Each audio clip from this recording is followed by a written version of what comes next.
the Tudors Dynasty podcast.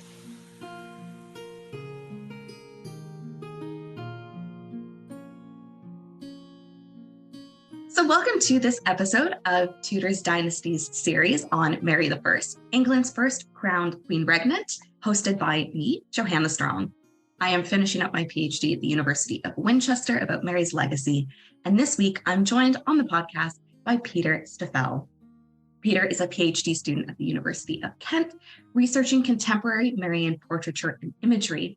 He'll be familiar to Tudors Dynasty's fans after his blog posts, Queen and Mother Mary I, the woman behind the legend, and his expert talk for Patreon patrons. Today, Peter will be talking to us about how Mary saw herself as a queen and a woman. So let's get started. So Peter, it's wonderful to have you with us today. Thank you so much. Thank you so much. Yeah, I'm looking forward to hearing more about all of your really interesting research. It's always exciting to hear. Thank you. So it's an honor. We'll get started with a few general questions just to get our listeners kind of ready and in the mindset of Mary in England.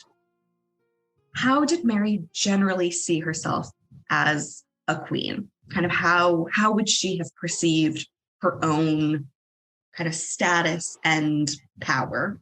Yeah, that's a really good question, Joe. And also we have to remember, before Mary, you only had the Empress Matilda as sort of the first queen regnant, shall we say, of England.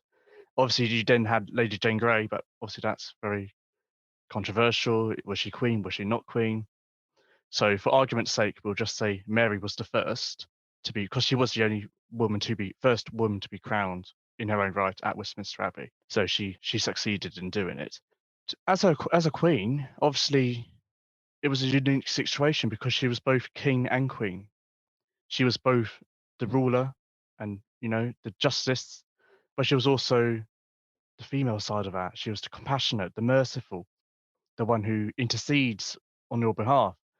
So as a woman, being a king and queen, you sort of have to merge the two together.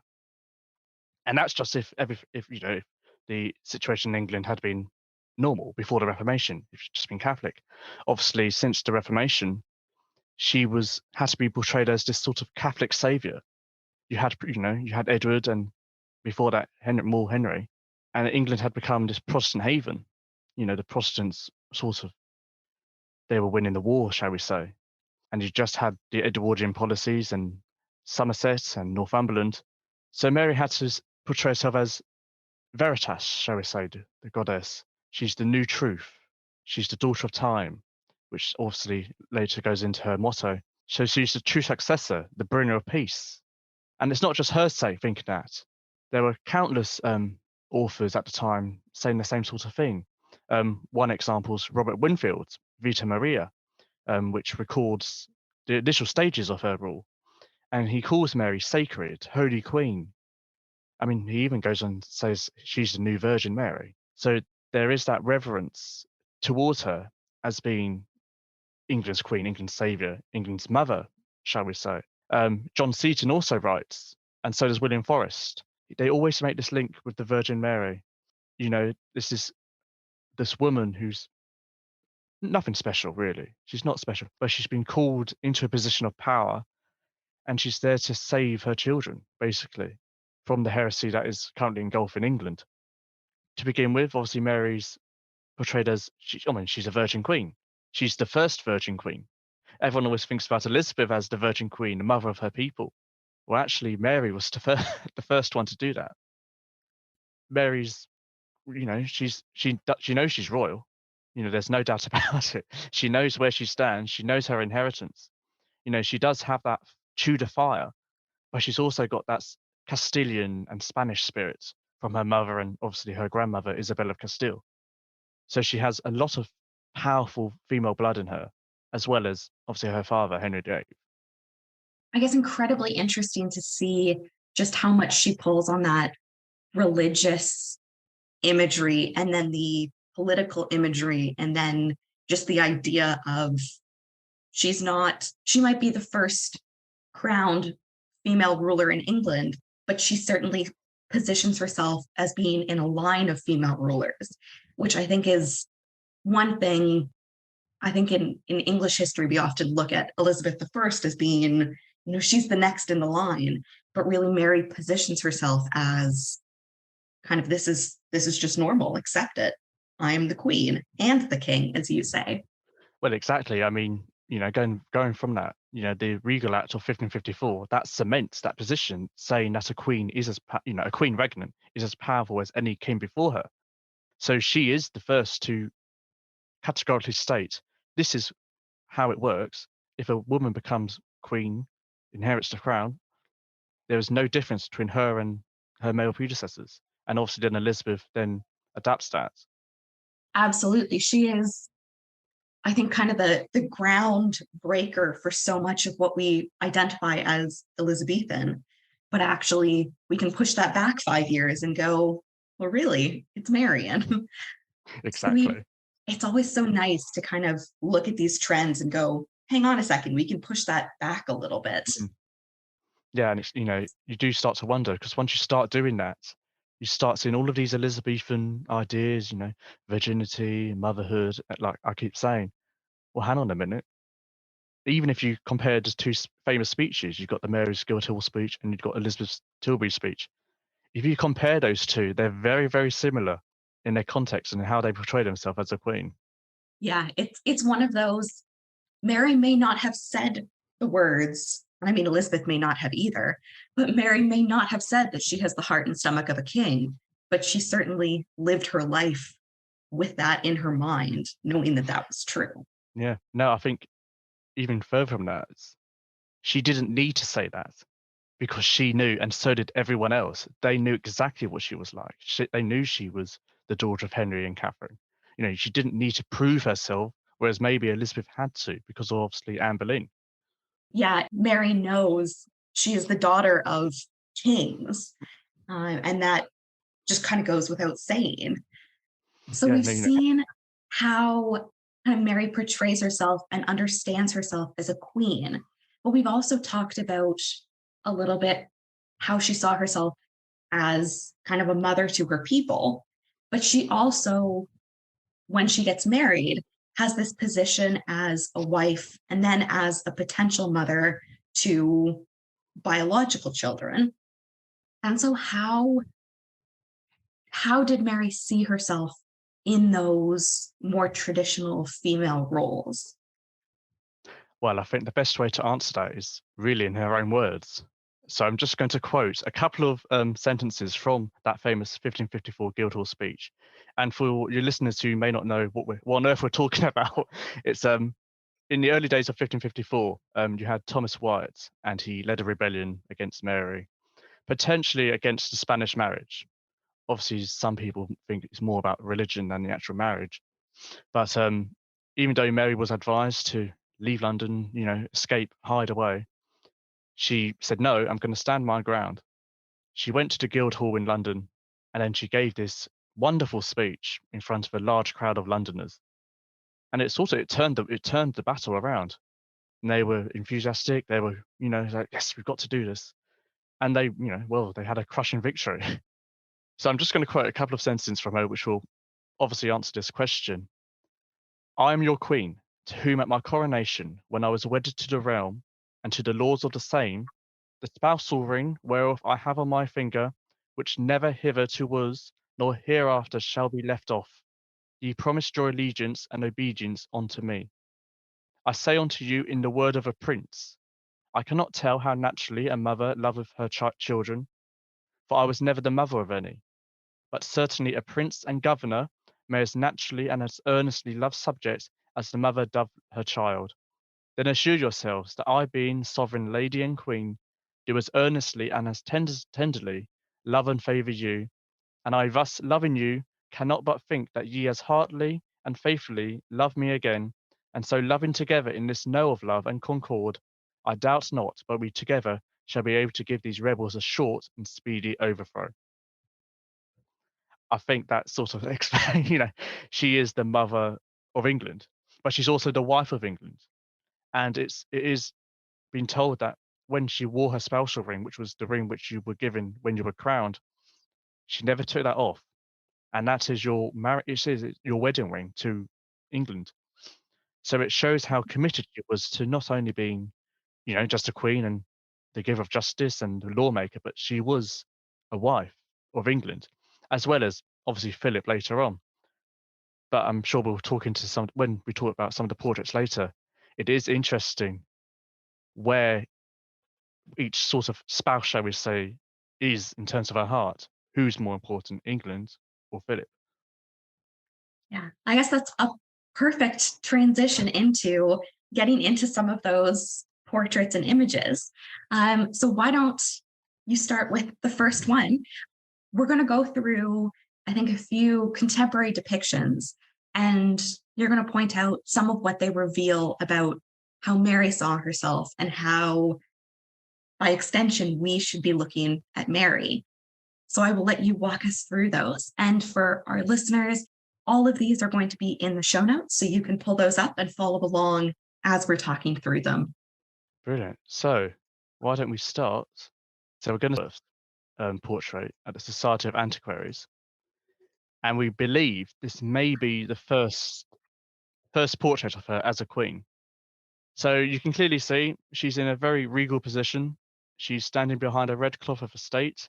She's wearing this lovely golden gown, and you have a pillar which is beside her.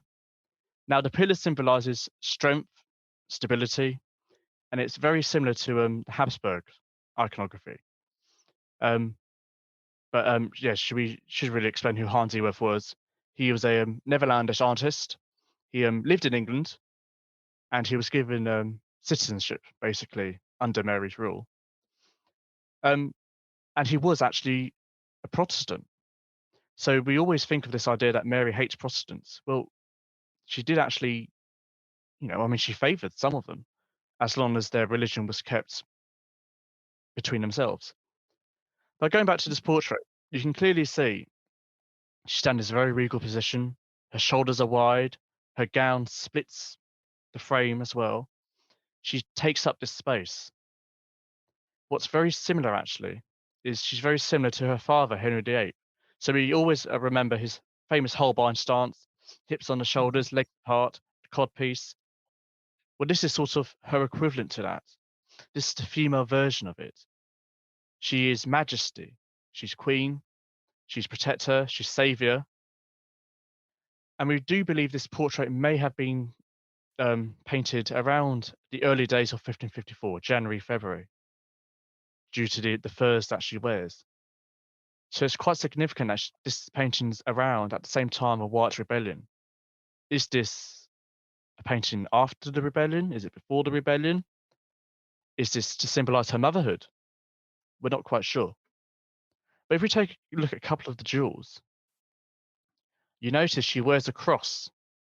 Well, we know this was Catherine of Aragon's. So it's a direct link to her mother, not only to the Catholic faith, but to her legitimacy. She's shown herself as a Spanish princess. You have the the so-called La Peregrina, which was a gift from Charles and Philip, with the large diamond and the pearl. Again, symbolizing her her betrothal to Philip, but also her legitimacy. She is a legitimate queen. If we look at her fingers, she wears 7 rings. And now we know this is Hans Eworth because not only does he sign it, but he uses these rings in this same pattern frequently in most of his portraits. Again, showing her power, her wealth, her religion. At the bottom of the portrait, there is a reliquary which used to belong to Henry V. And apparently there used to be a splint of the True Cross, the blood of St. Thomas, as well as other relics. So this is a portrait clearly saying that she's a Catholic. She's going to bring it back to England, bring the true faith back to her people. But she's also a mother. If you notice where her hands are by her womb. That's the same place where Henry VIII's codpiece would be. Now, as we know, the codpiece was to symbolize fertility and masculinity. Well, by placing Mary's hands on her womb, she's shown her femininity. And she's also shown her potential to be a mother, to produce the savior child. maybe a subtle link to the Virgin Mary and her producing of the Messiah. So yeah, so this is a wonderful, wonderful portrait. It really is. And I know we both separately, but both went to the recent Sotheby's exhibition, and this was on loan from the Society of Antiquaries. And it is just a stunning portrait. You stand there, and it's one where you almost want to kind of curtsy or kneel and go like this is a queen. Just the colors and as you pointed out, the pearls and the diamonds, which will look black in portraits because they're often put onto a black fabric, just in case listeners are looking at it and going, but diamonds are white. Like, this isn't right. Just that fabulous display of wealth, but that the wealth is tied to family and to marriage and to parenthood and all of those political and personal links. That's absolutely fascinating. Yes, no, I mean, like you said, it was at Sotheby's, and I didn't realize this until you told me. So I got the first train up there because I've always wanted to see it. And I went in there, and yeah, it's in the corner somewhere, but it dominates the room. It really does. I didn't realize how large it actually was. And you stand, it takes the whole wall up, and you stand there. I think I was there for about 2 hours, just staring at it. And you see some of the other visitors just walking by it, and then some came over, and they're thinking, "Oh, who's that? Who's that?" And then obviously, because I was there, I could then explain to them, "Oh, well, this is Mary the First. This is, what represents and etc." I think we were there and the other half an hour, and you could see that these people they were enthralled, they were enlightened, because they had no idea. Not only, I mean, they knew who she was, like everyone knows who Bloody Mary is, but to actually understand the other side of her and to see, oh, so this is what she had to look like. This is why she portrays herself as she does. And yeah, I think that's the first step to sort of bring her back from the abyss. It's education. You have to educate these people, otherwise you'll never be able to remove the epitaph. Completely. It's one of those moments. I think Sotheby's had Mary on one wall, and then as you're facing Mary, behind you was a portrait of Elizabeth I. Mm. And when I walked in, of course, we both naturally would go to Mary, but it was one of those moments. I remember being at the Louvre years ago and walking in back when the Mona Lisa was not in her own room, and kind of walking to the painting on the opposite wall and just being fascinated because I had always wanted to see this painting, and then wondering why everyone was staring at the wall behind me, and then the Mona Lisa's behind me. This was kind of that same moment of you just get drawn in and that kind of personal connection. And I think in this case, to be able to look into her eyes and kind of to put yourself in 1554 and all of that excitement of, she's in marriage negotiations. She's going to get married. I mean, she doesn't know it at the time, but she's going to get married in July of that year. Like, there is so much exciting on the horizon for her. And the way she just stands as this regal presence, you can feel it, but it's a very royal excitement. No, you really do. You really have that sense of understanding her, and it's sort of that she is there, she's present. And that's the power of portraiture. That's why they had these things made, because this was their equivalent. If they weren't present in the room, the portrait was. And that was, people thought that was the same thing. Doesn't matter if you were really there. The portrait's there, so you are present. And that is very, very important. When a monarch dies in this period, you had the effigy, and the effigy was still sat on the throne, even when the body was no longer there, because it still represented the monarch until the burial. Absolutely. It's this idea, as Ernst Kantorowicz put it in a very academic sense, that the monarch has these two bodies, that one is the personal body the one that goes to bed and wakes up and needs to eat and wants to go outside and just have fun sometimes. And there's the other that is the monarch. And I think Mary really embodies both of these, as many monarchs do. Oh, she really, really did. And I think that sort of links on to the next portrait. So we we're did going not to go. plan this, we promise. No, we didn't. So we're going to go in chronological order because I think that's quite interesting to see how things change and how different artists portray her. So we're now going to go to the most famous portrait of her. Everyone knows this portrait. It's the first portrait everyone always says, "Oh, you took a look at Bloody Mary. Oh, what's this portrait?"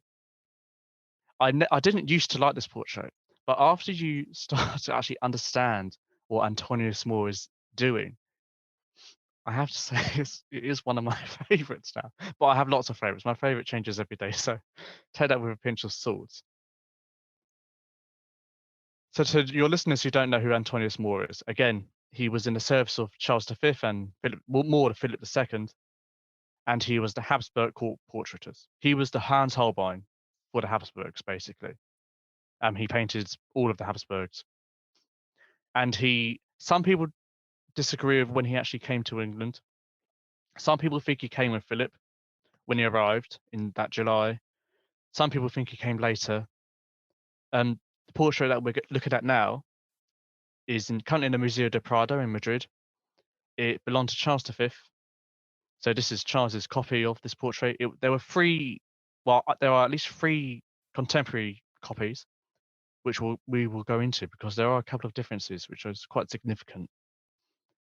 And yes, we believe it's dated November, December 1554. So Mary's married by now. She thinks she's pregnant.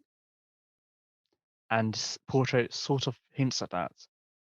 So if we could take a quick look, she's sitting on a lovely throne.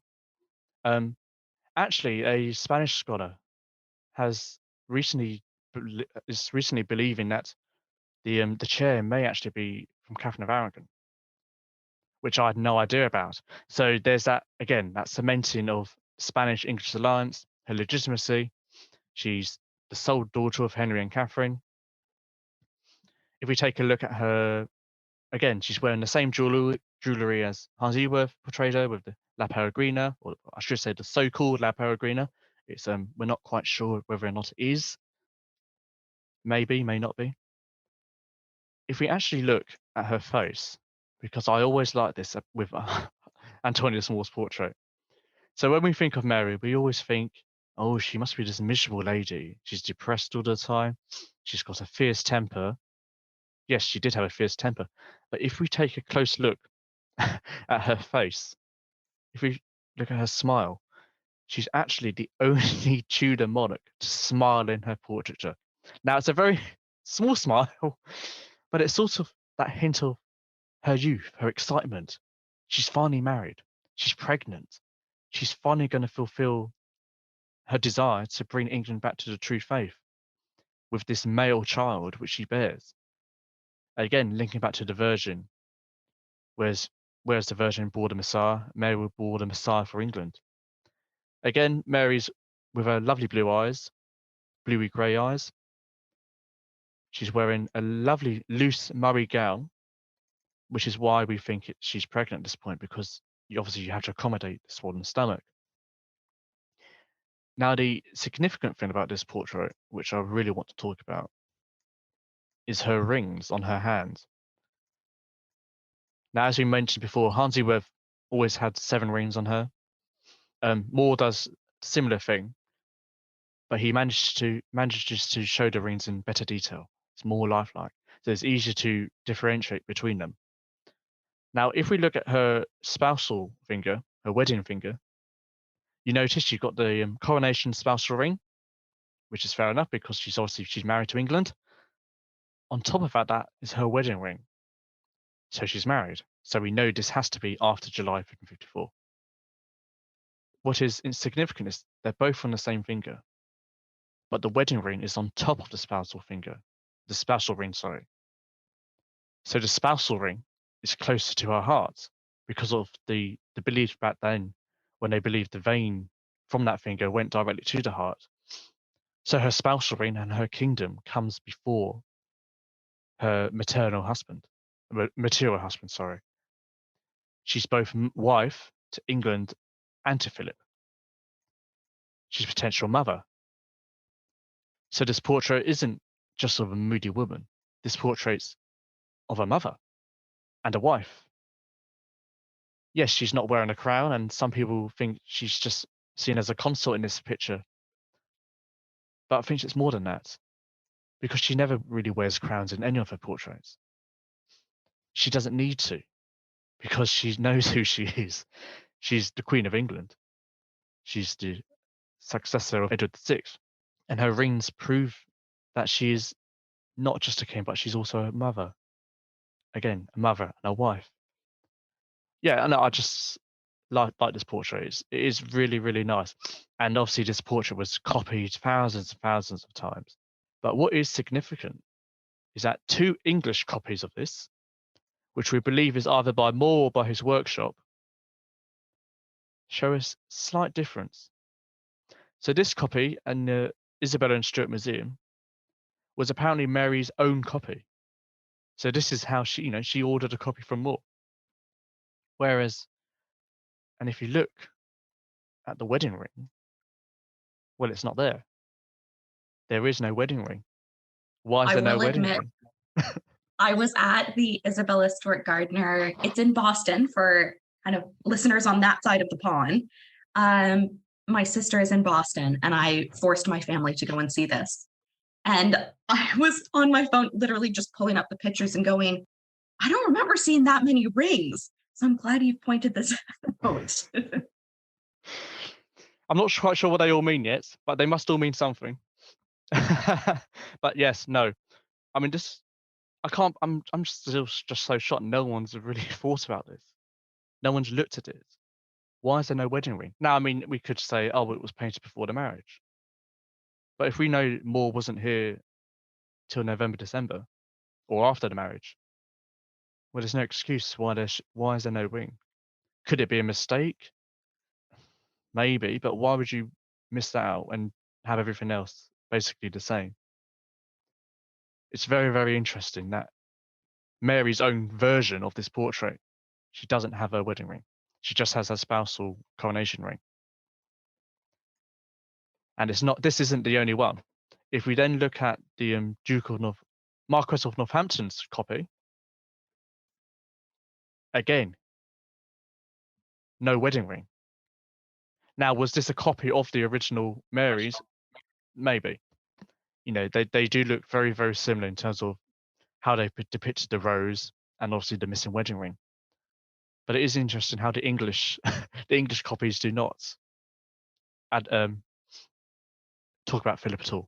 There's no reference to him whatsoever, apart from obviously the jewel, which actually, funny enough, and I'm going to be very controversial here, the large diamond, which everyone says was a gift from Charles V, it was their betrothal. Well, there is actually a reference to Charles's brother Ferdinand gifting Mary a very large diamond. Maybe we shouldn't be so quick to just assume it's Charles's diamond. It may be Ferdinand's. What a queen power move to have multiple diamonds that we can't identify. Even I know, right? Oh, I'm not going to just side with Charles. I'm going to side with your brother as well, Ferdinand. It's like, she's who knows? Unfortunately, we may never know with the power of these things. But it is interesting to think, because obviously we don't actually know what these things look like. We've just got some basic measurements and eyewitness accounts of the size of these things. So it could be Philip's. It could be Charles's. It could be Ferdinand's. Who knows? But it's fun. It is very funny. And obviously, with all of these portraits, she holds the Tudor rose. She's obviously shown her lineage. Again, links to the Virgin. In the unmarried ones, without the wedding ring, she could still be a virgin. We just don't know. She obviously wears gloves to portray her status and to show that she's a woman. She likes riding. She's a very good rider, actually, from all accounts. So that's our introduction to Antonis Mor. I don't know, Joe, if you want to comment on any of these. I absolutely love them. And I think seeing art in person is always different. But I think what strikes me with those ones is, and maybe it's just that she's sitting for all of those naysayers out there, but you just look at it and knowing that it's painted at the end of 1554, you can't help but look and kind of go, like, you can see the baby bump. You can see that she is kind of riding on cloud nine that she has in her mind conceived. And I say in her mind, obviously, because there's a lot of controversy. We can't ever know for sure. But was she pregnant? Was she not pregnant? Was she pregnant and miscarried? Was she never pregnant but had a false pregnancy? Also known as a phantom pregnancy. It's very complicated. But in those portraits, you can't help but look at her and think, there's definitely something happening that most people would go, well, wait for 9 months, there's going to be a baby. It's probably why she's sitting down. Because she's pregnant. Why would you want a pregnant woman standing up for that long a period? Exactly. But anyway. That. So obviously that's the very famous one. Everyone knows about that one. Oh man, I'm sorry, you guys. This is where we're going to have to end part 1 for today. We'll return soon to part 2 with Johanna and Peter. Thanks for listening. Thanks for listening to this episode of the Tudors Dynasty Podcast. You can follow and support the Tudors Dynasty Podcast on Facebook, Twitter, Instagram, and Patreon @Tudors Dynasty.